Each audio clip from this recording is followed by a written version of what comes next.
Okay, so now that you have figured out how to get this thing started, you've probably tried it a handful of times and it's popped off or jumped out or gotten all tangled up. Well, now what? Basically, I'm going to show you the whole objective, how you lock it in is what I was calling it earlier, because it really, once you get it going, the momentum builds and it sort of locks into position. The whole idea is that the side with the pointed end, and this one is orange, you want that to point towards your body at all times, okay? So let's take the example of, the first example of passing the UFO yo-yo, getting somebody who can get it started for you and passing it off. When it's handed to you, the yo-yo is naturally spinning away from you, okay? And so as it spins away from you, you have to adjust your body. So if it were pointed here and coming at me like this, all right, right there, when it's pointed right at my body, that's exactly where I want the UFO yo-yo to be. But then as it continues to spin, it's going to spin around, and if I don't adjust, it's just going to fall off. It's just going to fall right off the string because there's nothing holding it on. So what you do is, once you lock it, once it's pointed at your body, and then as it continues to spin, okay, you shift your body around to adjust. So you've probably seen me do this in those first couple of videos. Once the yo-yo started to take off, I had to adjust my body, so I shifted around.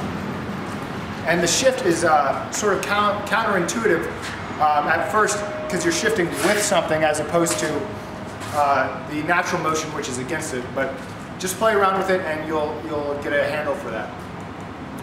So as an example, let's go through our 3 starting motions to watch the differences in that shifting motion.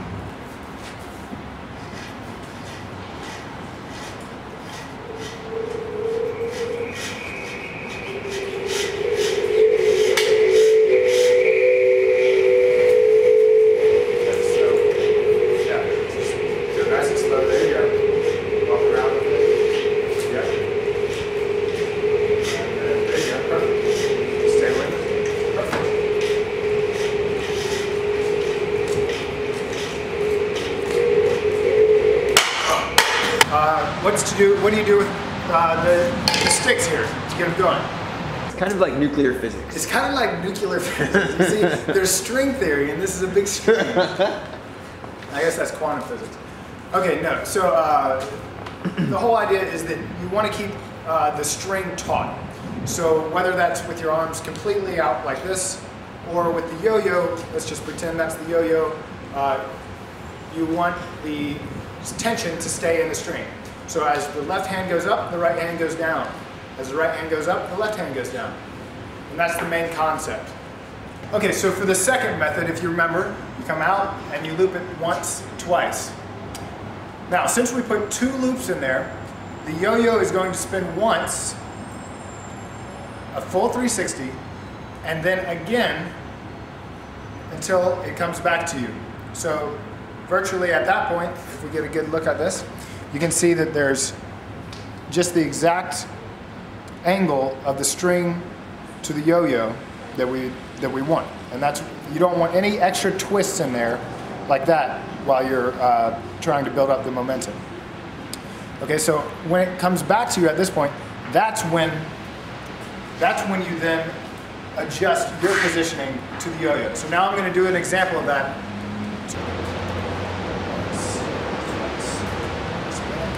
So it goes all the way around once, and then let it keep going.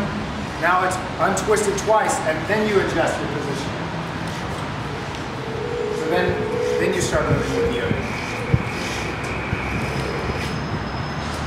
All right, so for our third and final way to get the yo-yo started and then to build the momentum, it was from picking the yo-yo up off the ground. So this time we're putting 1.5 loops. So the yo-yo will freely spin one time 360 degrees before you have to adjust your body positioning. So you'll see that here. So there it is, 1 full time over and then adjusting the body position. So lock it in. All right, so let's see that one more time.